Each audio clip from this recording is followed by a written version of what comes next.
411, ukurasa wa 411, Wafalme wa Pili sura ile ya 4 kuanzia mstari wa 3 mpaka wa 7. Some pale, sababu niliahidi tunamaliza mapema. Nataka kuwa mwaminifu. Bwana asifiwe sana. Amen. Sitaki tena nizidishe. Nataka nisipe niwe mwaminifu. Kwa hiyo hicho ulichokipata hicho tamalizia kwenye ile andiko, hapo utaenda kufanya maombi.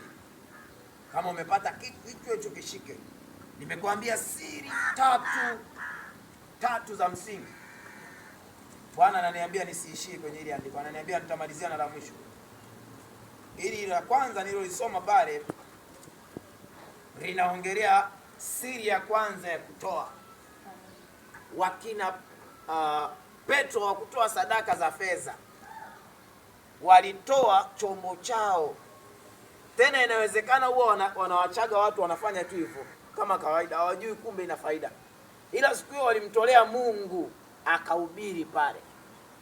Ndio maana kila mtu anayemtolea Mungu kwa ajili ya Injili, Yesu anasema mtu yoyote hata akimwacha mme wake au mke wake kwa ajili ya Injili, sikiliza, sio kwa ajili ya washarati au anasa, kwa ajili ya nini? Ya Injili. Nani? Kwanza Yesu alisema hayupo. Alisema hayupo anayeweza akamwacha mme wake, mke wake, watoto wake, mama yake, baba yake kwa ajili ya Injili. Ila anasema atakayeacha au mali zake kwa ajili ya Injili, sio tu atapata huyo mke, atapata mme, atapata watoto, atapata mara 100. Si maandiko yamesema hivyo? Amen. Au mimi nasema? Si maneno ya Mungu? Amen. Atapata mara ngapi? Mara 100. Hapa. Yaani anapata mke aliyemwacha, anapata mme aliyemwacha. Ndio maana tunamwambia mtu, mfano umeokoka, alafu mwenzako anakuzengua. Unamwambia mimi nimeokoka, unaenda na mimi, uende na mimi. Siendi na wewe. Habari imekwisha. Na hauna dhambi. Hauna nini? Dhambi. Kabisa. Yesu kama kwa mpagani, anabaki na upagani wake. Mimi nimemfuata Kristo. Na hata kama mlifunga ndoa mkafunga na chuma, kama ndo agano lenu, si ndio?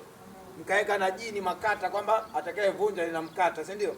Alikukata na kuambia. Bwana asifiwe sana. Unashangaa mnafanikiwa, unatembea kwa sababu umeacha. Unaenda unapata mke mwingine, unapata mme mwingine.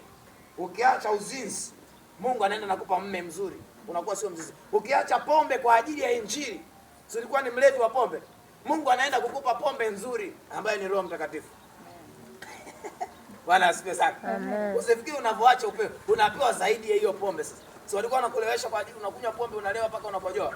Hii pombe ya saizi haukojoi ovyo. Ni pombe ambayo ukilewa inaitwa divai.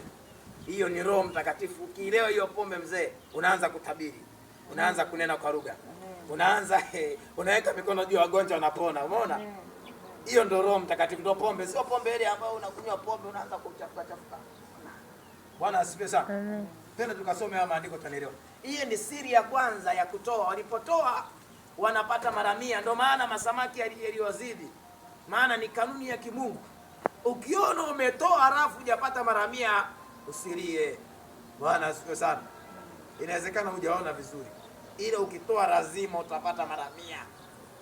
Sio tu katika ulimwengu, na ulimwengu huu na ule ujao utapata uzima wa nini? Wa milele. Bwana Yesu asifiwe sana. Amen. Twende Wafalme, niende haraka maana Mungu ameniongezea andiko la mwisho. Nilikuwa nataka niishie hapa, ameniambia no mwanangu, kuna la mwisho. Hili hapa linafundisha kwa habari ya kuomba. Kwa habari ya kufanyaje? Ya kuomba. Biblia inasema, taanza mwanzoni kidogo uelewe.